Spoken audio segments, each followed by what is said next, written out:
Hello, and welcome to our first link education session for family care partners. Our education series is broken down into 4 modules, each focusing on a particular stage within the dementia journey. This is Module 2. This presentation will explore different forms of communication and behaviors that you might see through the dementia journey. With proper tools and techniques on how to manage certain communication and behaviors, both the care partner and the individual living with dementia will experience a better quality of life and a healthier journey. So in today's session, we're going to be focused on person-centered care. We'll then talk about communication changes and how to communicate more effectively. We'll look at responsive behaviors and how to understand behaviors and respond appropriately. And we'll then look at activities of daily living. So there are 4 key concepts to person-centered care, and they are dignity and respect, information sharing, participation, and collaboration. Dignity and respect. Like all individuals, people diagnosed with dementia are people first. We need to respect individual wishes, concerns, values, priorities, perspectives, and strengths. Care for individuals as whole and unique human beings, and not as problems or as disease. Information sharing. Caregivers and healthcare professionals communicate and share complete and unbiased information with people with dementia and their families in ways that are affirming and useful. Individuals are experts in their own lives and know what's best for themselves. Participation. People with dementia and families are given choices and an opportunity to make decisions. Decision-making is directed by the individual themselves or with assistance with family or a designate decision maker if the individual is unable to fully communicate. And collaboration. Caregivers and people with dementia collaborate through mutual sharing and work together to achieve common goals to improve the quality of care and the quality of life for persons with dementia. Person-centered care is relationship-based. A person-centered philosophy and approach to care is critical to meet the needs of persons living with dementia. Words can inform and comfort us, excite and enthrall us, and warm our hearts. They can also slap and punch us, rattle our nerves, discourage our initiative, and destroy our self-confidence. We react physically and emotionally to what is said to us and about us. How language is used can affect us as powerfully as physical actions, and this is the power of words. Language holds a great deal of power, and we really do need to be mindful of this when we're communicating with other individuals, but especially when we're communicating with individuals living with dementia. The words we use, our tone, it all influences the communication style and can either have a positive or negative effect on the individual and the relationship.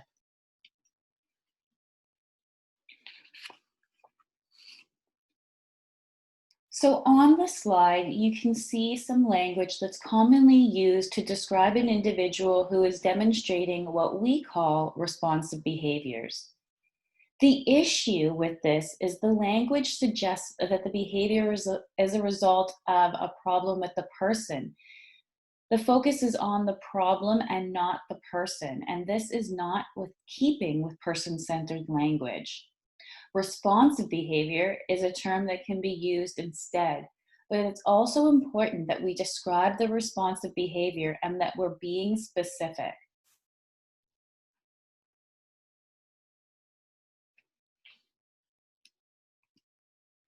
The slide again represents language that's commonly used to describe assistive products. The issue with this language is reflective of products used in the care of children, and it's not dignified. These are adults. We need to be mindful again of the language that we're using.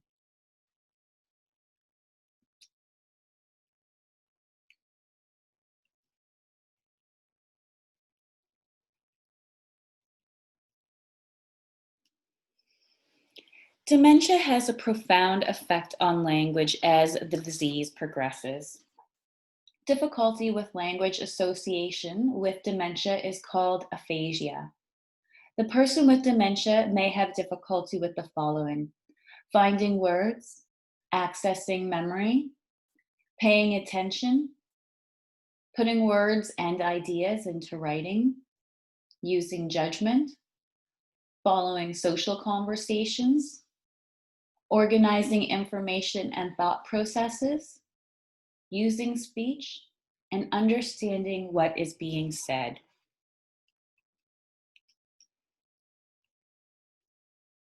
How do you feel when you're misunderstood by others? Nonverbal communication is frequently seen as behavior we find challenging. It's helpful if we can remind ourselves that all behavior is an attempt to communicate. An individual is trying to communicate an unmet need or a feeling. They are not intentionally trying to make our day difficult. It's our job to understand what this individual is trying to tell us about a feeling, an unmet need, a desire, based on the behavior that we're seeing. There are steps that we can take as family care partners to help communicate more effectively. And really, it's important to set the stage. Make sure the individual has glasses and hearing aids or wearing their dentures if needed so. Consider noise levels, so turn off the radio or TV or any other distractions that may be within the environment. Really important too that we consider the emotional state, not only of the individual, but also of ourselves. Communication's difficult when we are upset. So really being mindful that both of our emotional states are well. You want to get the individual's attention, so approach slowly and calmly, no rushing. We want to approach them from the front. We can use touch when appropriate. Call them by their name. We also need to be aware of our body language and what that might be saying to an individual with dementia. Be relaxed and open in posture. Warmth and friendliness and facial expression is key. It's important to make eye contact, sit or kneel to make eye contact if needed, and face the individual. We want to speak slowly and clearly, and we need to be aware of our tone of voice. We want to be calm, we want to be friendly. Really important to also be mindful of our pitch. So lower pitch can be easier to hear, and higher pitch signals one is upset. Use simple, short, familiar words and phrases. Pronounce words clearly. Speak to the person as an adult. Don't talk down and don't use baby talk.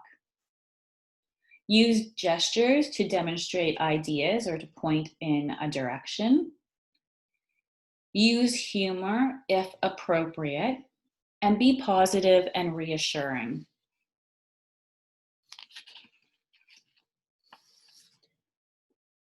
Show as you talk. So show what you mean as you are talking. So time to wash your hair. We could show the shampoo and the towel and touch our hair. We need to pay attention and listen. Watch for any nonverbal cues, facial expressions, body language, and know meanings of words used by the person and keep a record for others. Really important that we allow time for response, and we need to be patient. Interruptions can discourage further conversation. And if we change the subject too quickly, an individual might not be able to participate in the conversation. But it's also important that if we notice that somebody's becoming distressed, that we change the subject or redirect. Repeat back what you heard. So repeat back using the same words and focus on the word or phrase you understand. And You can always try again later. You may have to rethink the situation and try another approach. If you are both getting frustrated, just walk away, redirect. If the person's becoming anxious or agitated, distraction can be helpful. Another way to understand these strategies is to KISS. Keep it short and simple. Less is more. Really important to be mindful of how many words we're using when we're communicating. Can I communicate this message with less words and still have the same message being conveyed? Some things we don't recommend, as it can be upsetting to not only you, but the person living with dementia, include arguing. Don't argue. It's a lose-lose situation. Both parties will be frustrated. The discussion is taking place in two separate worlds or realities. Don't order the person around, ask or invite them instead. Don't set up expectations that cannot be met. People may surprise you and remember the very thing that you hope they will forget. You want the person to trust you. Even if you don't remember specifics, remember feelings that you didn't do what you said. Don't ask open-ended questions. Instead, closed-ended questions are much more effective. So instead of saying, "What do you want for lunch?" you could say, "Do you want soup or salad?" Don't be condescending. People with dementia are adults and they deserve to be treated with dignity and respect. Don't talk about the person to others in front of them. It is disrespectful. Even in the late stages, people hear at some level and they are understanding of what's going on. Don't remind the person that they have forgotten. It's embarrassing for people. Saying things like, "Don't you remember?" or "What did you have for lunch?" These are all relying on an individual's memory and can highlight the changes as a result of the disease. Don't take it personally. It is easier said than done, but we need to remind ourselves that it's the disease talking. And we don't want to quiz them. Again, things like, "What did you have for lunch? Did Helen call today?" We're quizzing them and it's relying on memory.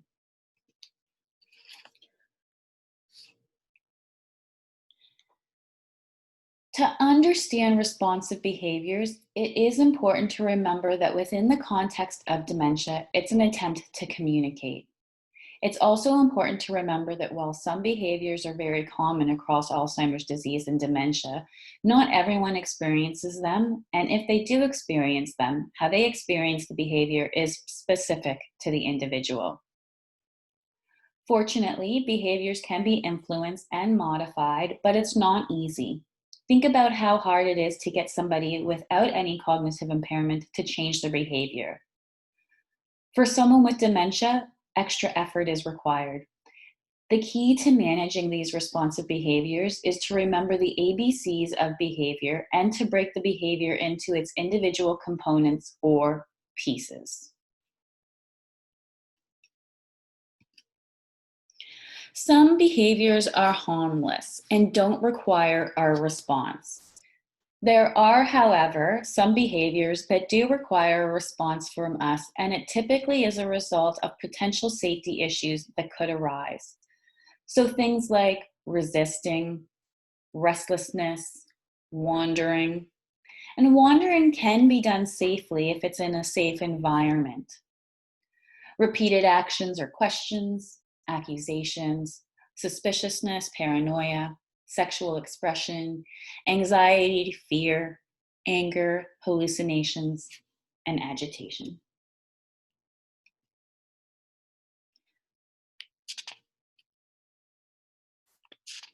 So the ABCs of behavior. The cause of behavior are any prompts, cues, stimuli events, or interactions that come before the behavior. In other words, the cause is a trigger for the behavior. So these can be broken down into 5 categories. So we want to look at the physical. Is there any delirium or diseases, any drug interactions or discomfort or disabilities that may be contributing to the responsive behaviors that we're seeing? We then want to look at the intellectual, and that involves the individual's cognitive capacity. So you want to think about any changes and how these may be contributing to the responsive behaviors we're currently seeing. The next is looking at the emotional state. So how are they? Are they happy, sad? Is there guilt, anxiety, depression, jealousy? We then want to look at capabilities, and this refers to a person's ability to understand the task being asked of them and the process of completing the task. So does the individual understand that they need help? We then need to look at the environment. Is there too much noise or too large of a crowd around the person? How's the lighting? Finally, we want to look at social relationships. Consider the context of the person and their life story. Because older memories tend to last longer, do any childhood, early adulthood, or employment experiences offer insight into any behaviors that we are noticing? What about their cultural and religious beliefs? This also involves examining what you are doing or not doing that may be contributing to the behavior that you're looking at.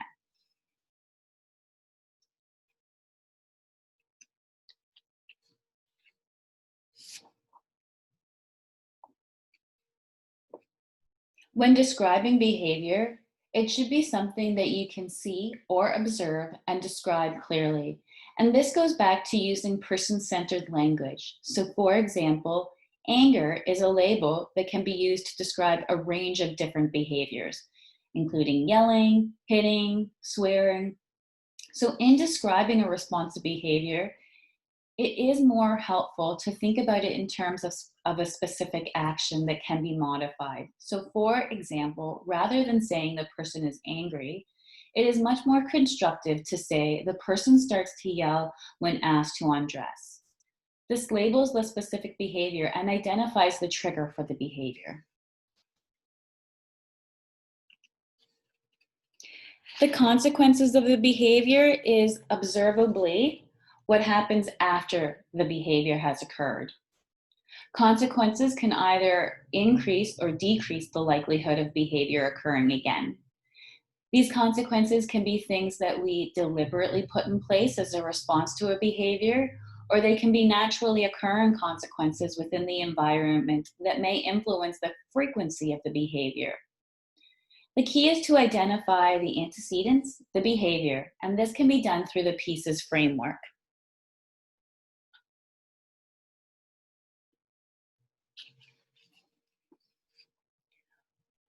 When responding to a behavior, think about how your approach will set the tone for what happens next.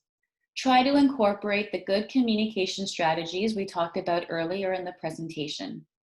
Sometimes it's a process of trial and error to see what works best, and sometimes what worked yesterday will not work today. If a particular behavior is causing some concern, here are some strategies on how to respond. We want to try to determine the immediate cause.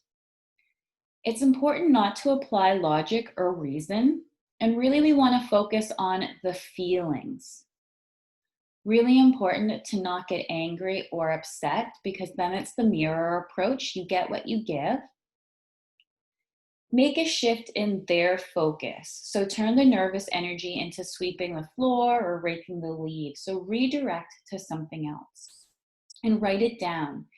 If you have observed the behavior a couple of times, write it down, and then when reviewing it, hopefully we'll start to see a pattern emerge and we'll start to understand the triggers and how we're able to modify it in the future.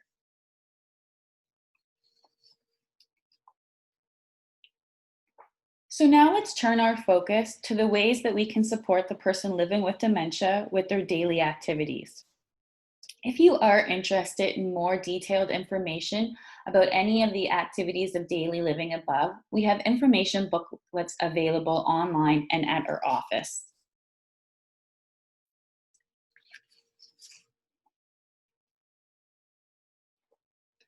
So always consider the person's abilities and what strategies fit their needs best. Some general suggestions for activities of daily living include keeping a balance between independence and support so that frustration levels of both parties are kept as low as possible. Only delegate one task at a time and keep the tasks simple. Follow daily routines to help keep things familiar. And provide reminders such as notes or markings in a calendar as the disease progresses. You may then need to move from um, writing to pictures.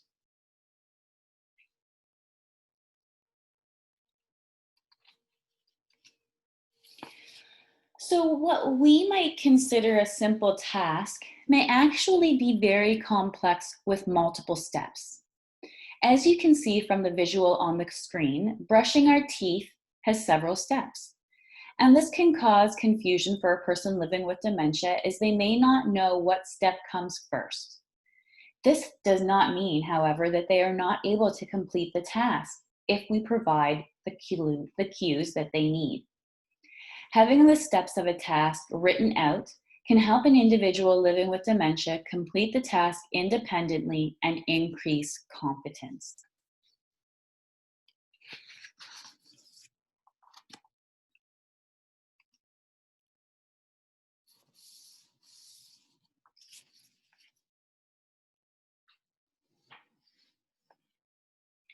On this slide is a list of leisure activities that you're able to do with an individual with dementia. Scooping and pouring exercises, fine motor activities, caring for the environment, care for the person, and matching activities. Here is a visual example of matching activities that you're able to do. You can see that there are pictures of plants, and we're asking somebody to put all of the pictures of the plants under the plant category. You can also see we've done the same with animals, baking and sewing. Here is a visual example of fine motor activities that you're able to complete. Putting together a lovely arrangement is a meaningful activity if that is of interest to an individual with dementia.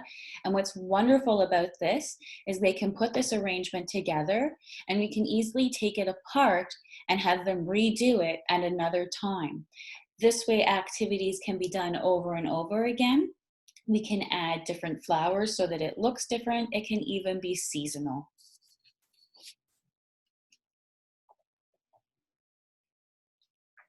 So now we're going to talk about a supportive environment.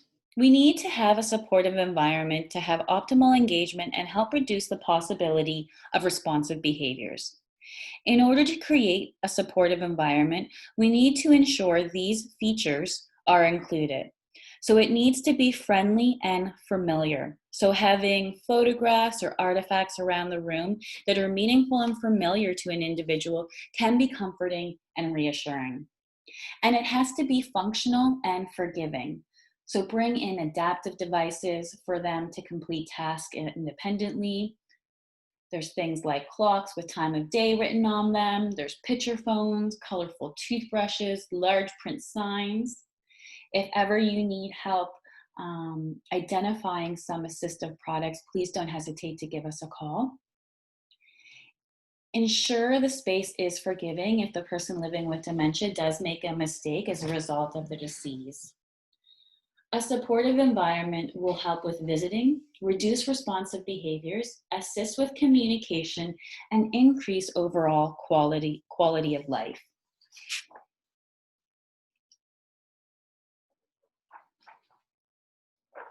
So here are some helpful principles for activities. So use real life materials that are visually pleasing and process from simple to complex. Structure materials from left to right and from top to bottom. And break down activities into parts and practice one part at a time.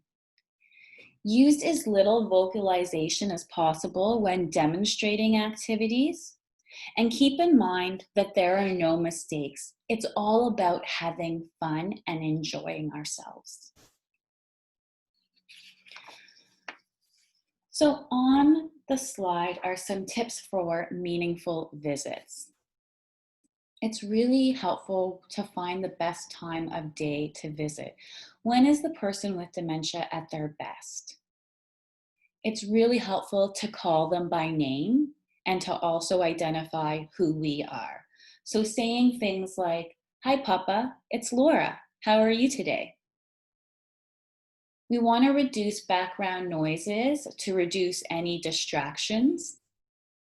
And we need to allow them to make decisions. And remember, closed-ended questions are better than open-ended. You can play a game or work on a project together. So whether you're doing a puzzle together or a painting, playing cards, don't be afraid to relax. Oftentimes we think when we're visiting, we need to fill the time with activities or talk, but it's okay just to be present and be there together silently. It's what we've done. It's what we usually do when we're at home. We're not always filling our time with talk or activities. Sometimes we're just relaxing. And so encouraging that and incorporating that within our visits is important as well. Go outside, enjoy some of the beautiful weather we have. Look at the beautiful flowers. If you can hear the ocean, all of these things are really helpful in creating meaningful connections and visits. Include others, but also be mindful of the size as well of the group. Bringing pets and children are so meaningful to individuals, especially if they were a pet person. But we do need to be mindful if an individual isn't a pet person or if they have allergies, that this could actually be potentially upsetting and not meaningful. And this is where knowing the individual is really key. And so important that we acknowledge their feelings, making sure that we're validating how they are feeling. We all want to feel validated, heard, and understood. And so it's important that we're doing that as well for people with dementia while visiting. We are coming to the end of session 2 of our First Link education series. In summary, we talked about the importance of person-centered language and steps for effective communication. We talked about behaviors are an attempt to communicate, and it's important to look for the meaning behind the behavior. And then we looked at activities and guidelines for activities and how to have meaningful visits. On the slide is a list of additional resources. These resources are available on our website, but please feel free to give us a call if you would like this information sent out. Our website is www.alzpei.ca, and our phone number is 902-625-2257. Next is the First Link education session, Module 3, Caring for the Caregiver. Thank you so much for taking part in session 2. If you have any questions or concerns, please don't hesitate to give us a call.